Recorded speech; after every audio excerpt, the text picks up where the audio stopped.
Johnny is top tier in Guilty Gear. So to be honest, something that's funny is that this is neither controversial in Guilty Gear Strive, nor is it controversial in Guilty Gear Xrd. But for Strive, this statement is a relatively recent fact. Immediately after EVO 2024, Arc System Works dropped a small but pretty impactful patch affecting only a handful of characters that people consider to be underpowered, and Johnny was one of them.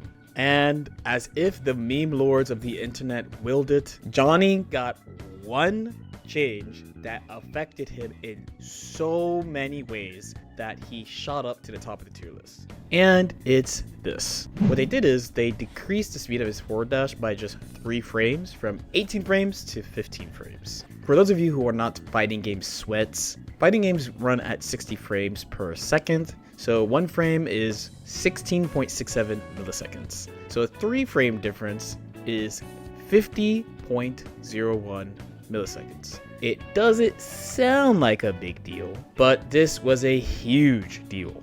This thing affected 4 major things about his play. For starters, his dash and what he does out of dash is pretty much impossible to react to now. In Arxis fighters, especially, 18 frames, the speed of his old dash, is generally like the line we use to determine what is and is not reactable. So compare this to this. His dash being this speed introduces a weird dynamic in neutral against him. So you can't see his dash, you don't know when he's going to move. So people start to swing preemptively into him. But Johnny has huge buttons for whip punishing. So he whip punishes you into a knockdown or a wall break, leading to a huge advantage for him. So this hopefully discourages people from swinging, which in certain situations will lead him to dashing and grabbing you from neutral, again giving him huge return. Once Johnny introduces the threat of this dash grab, the cycle repeats, and again the opponent starts preempting to stop him from dashing. So this ties to a second big point, which is about his range, and the dash extends his range. So essentially, it becomes very difficult to judge where Johnny can actually attack, because you don't know where he is, nor do you know where he can be. So of course his dash is fast and it goes far, but combined with large pokes like 2S and far slash, and he can move into ranges with more threat than before. He did have Mistfinder dash to somewhat accomplish this before, but having Gatlings as cancel options lets him confirm the situation better and make him overall safer than he used to be. Him dashing multiple times is also faster.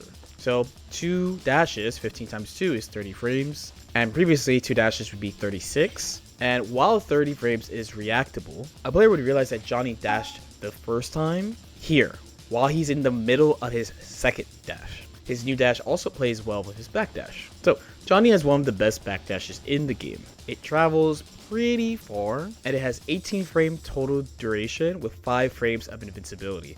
A very privileged type of backdash to have in this game for sure, that a lot of other DLC characters have, and high level consistent performers like Happy Chaos have. So with the combination of this backdash and this dash, as long as Johnny has space behind him, he can move in and out of ranges with ease, because 18 frames retreating is pretty difficult to contest. Combine this with Mistfinder, large slash buttons, and vault, and he is pretty effective in many ranges on the screen.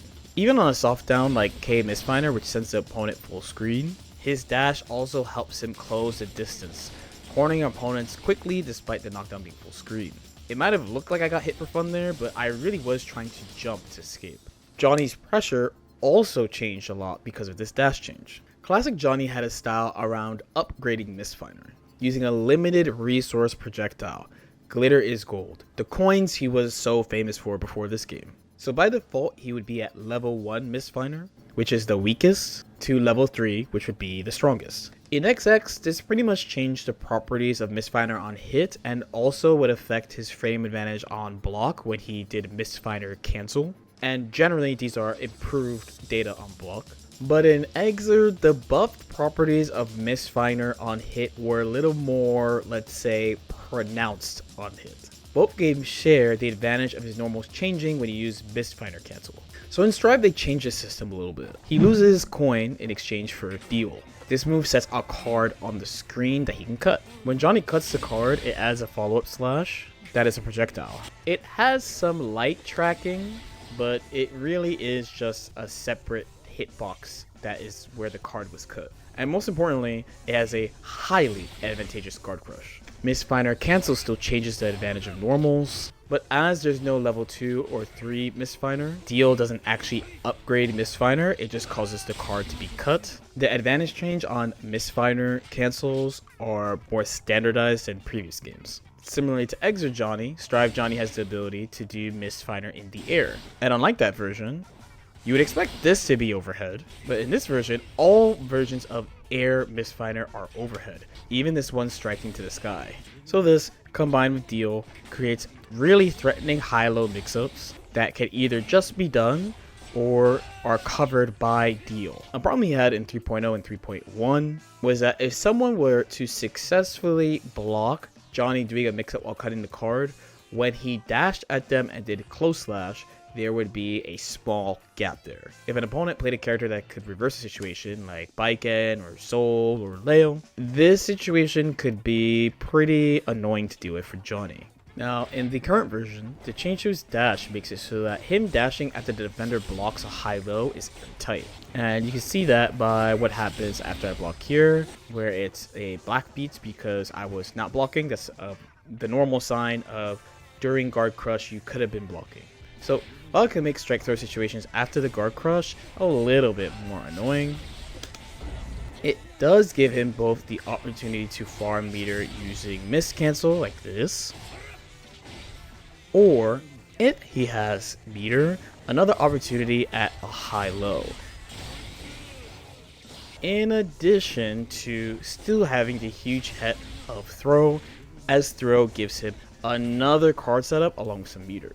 Forcing an opponent to block multiple 50-50s with high threat from a throw while keeping a lot of advantage is going to be pretty good in pretty much any fighting game. Now finally, the last thing the improvement to his dash did is improve his defense, surprisingly. So essentially before 3.2 dropped, even though people's opinion of Johnny was starting to go up around, let's say, Arc Revo Finals back in March, many thought that he would still be held back by his dash on defense. Now Johnny, unlike other step dash characters like Leo, Abba, or Giovanna, cannot block during his dash. And if you've been watching any Strive tier list or anything like that on YouTube, I'm sure you've heard multiple people say this is one of his biggest weaknesses before.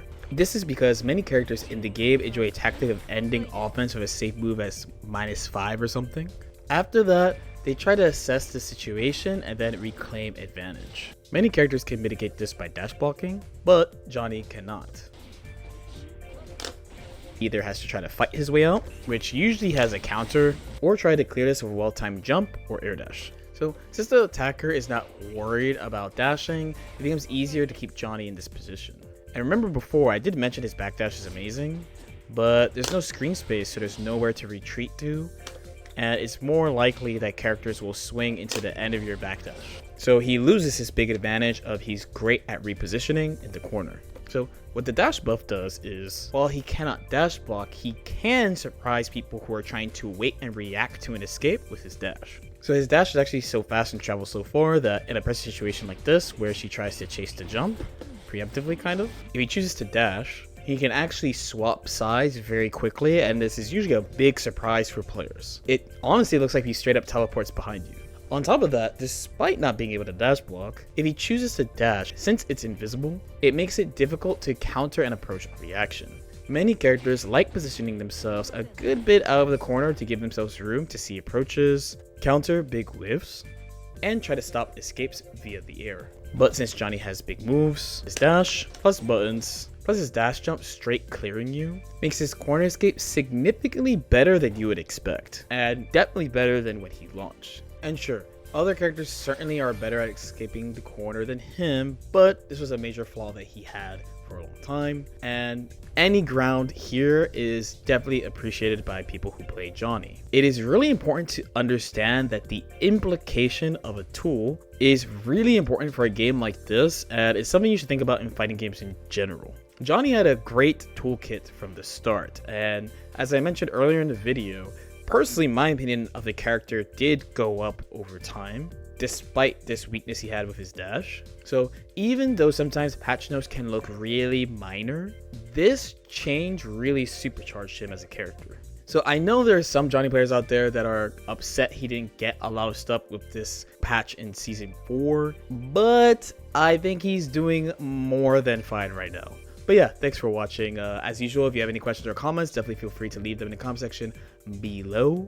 If anyone's interested in like Guilty Gear coaching or anything like that, I coach over on Medify at medify.gg/@LordKnight. I stream most weekdays on twitch.tv/LordKnight, and that's where we just hang out, chill, talk about what's going on. I record for my second YouTube channel, LordKnight Chronicles, also on Twitch, so check that out if you feel like it. Also like and subscribe if you guys feel like it, and I'll see y'all next time. Peace out.